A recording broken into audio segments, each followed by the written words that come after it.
quando Flaubert escreveu Madame Bovary, né, mostrando ali o imaginário de uma mulherzinha medíocre, idiota e sem graça, mas que se achava, vamos dizer, no direito de ter um episódio romântico maravilhoso. Essa não é uma experiência tão inacessível. Todos nós conhecemos assim, né?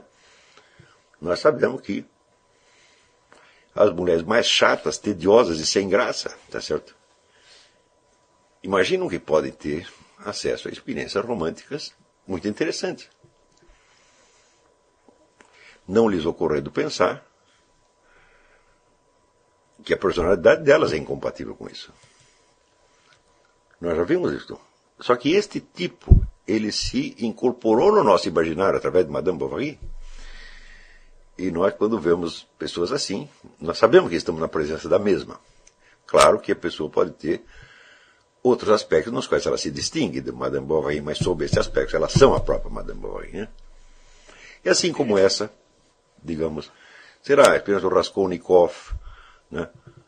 O estudantezinho pobre, todo ferrado, tá certo? Que acha que é um gênio, tá certo? Que acha que ele pode mudar o mundo e que, no entanto, ele vê a sua miséria, a sua pobreza, a sua impotência e ele começa a ficar, vamos dizer, revoltado e achar que ele pode fazer uma violência para ele mudar a situação.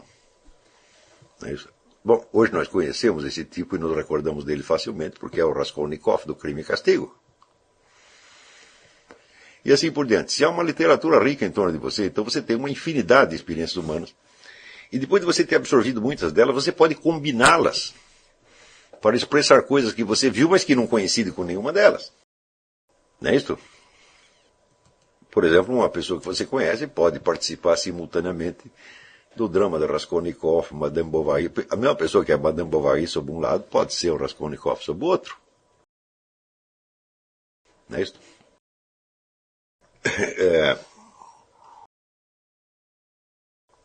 Mas e quando você não tem isso? Quando a literatura é pobre, ou, vamos dizer, os hábitos vigentes de leitura não lhe permitem o acesso a esse mundo de experiências. Bom, então, meu filho, você vai ter que inventar tudo por conta própria, ou seja, você vai ter que ser... Aí fica muito mais difícil, porque você vai ter que ser Flaubert, Dostoiévski, Cervantes, etc., todo mundo ao mesmo tempo. É precisamente isso que as pessoas tentam e elas jamais conseguem, né? Então isso quer dizer que a absorção deste legado literário e artístico é absolutamente fundamental para te dar o quê? Os materiais com que mais tarde você vai raciocinar filosoficamente.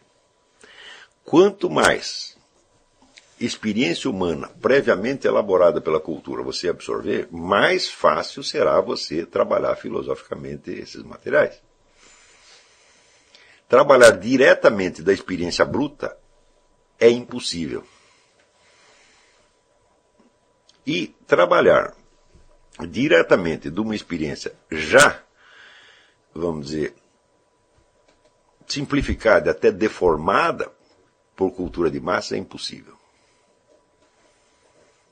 Isso quer dizer que se tudo que o indivíduo tem é o que ele vivenciou efetivamente, quer dizer, sua experiência real, e os elementos simbólicos fornecidos, né, pela TV, pelos jornais, ele está lascado. Ele nunca vai poder raciocinar sobre a realidade. Nunca, nenhuma vez. Tudo o que ele pensar vai ser falso. Você não sabe quais são as tendências hereditárias com as quais você nasceu. Essas tendências hereditárias, portanto, elas não fazem parte, vamos dizer, propriamente da sua personalidade, embora façam parte, vamos dizer, do seu ser. Algumas delas são elementos estranhos que estão dentro de você. Esses elementos estranhos, então, e aí tem uma outra frase que inspirou este exercício, é a frase do Zonde, que diz que as figuras dos nossos antepassados pesam diante de nós, exigindo que nós repitamos os seus destinos. Quer dizer, como se não quisessem morrer. Né?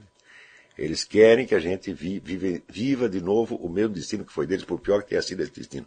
Aliás, quanto pior ele foi, mais eles vão forçar para que você se torne igual a eles. Então tem uma galeria de personagens sugerindo sutilmente comportamento para você. Faça isso, faça aquilo outro. Você não, se você os visse como figuras, vamos dizer, fisicamente identificáveis e os ouvisse falando, você poderia fazer uma escolha, mas não é assim que eles aparecem. Eles aparecem dentro de você como se fosse sua própria voz, como se fosse a sua própria vontade, e você se deixa enganar por elas. É só com o tempo que você vai percebendo que existem. E você mesmo quer coisas contraditórias, quer muitas coisas diferentes, quer coisas contraditórias. E aí você vai percebendo que esses elementos são antagônicos. Eles são antagônicos, mas eles são o seu material, são o que você tem, são aquilo com que você nasceu, são o equipamento que você tem. E você vai ter que fazer um arranjo. Note bem, eu não estou falando da circunstância externa que você vai se encontrar durante a vida, estou falando daquilo que já vem com você.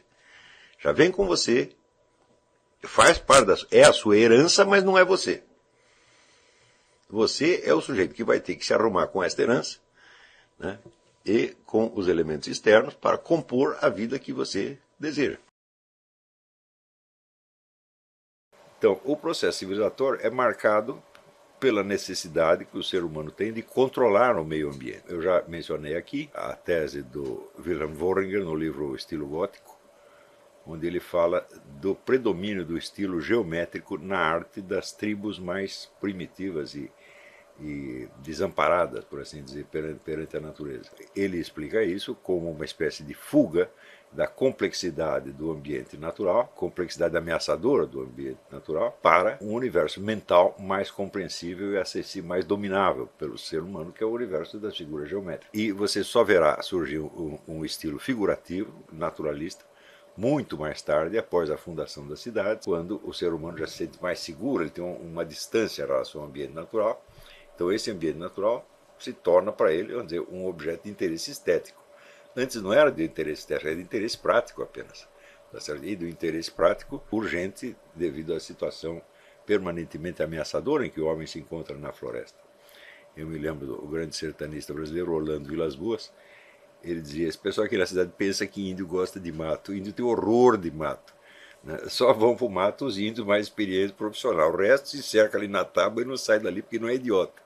Você vai ver que em praticamente toda a tribo indígena você vê que a tábua tem uma estrutura circular. O círculo é evidentemente um símbolo da totalidade. Então quer dizer, você cria uma pseudo-totalidade que te isola e te protege, quer dizer, da totalidade ilimitada. Você tem uma totalidade limitada dentro de uma ilimitada, né, evocando o tema do Aperon, do Anaximandro. Todos nós vivemos dentro de uma bolha luminosa cercada de escuridão por todos os lados. Ou seja, um horizonte de conhecimento que está delimitado dentro, vamos dizer, de um horizonte ilimitado de desconhecimento e de ignorância. Então, vamos dizer, esta é a primeira experiência fora do paraíso.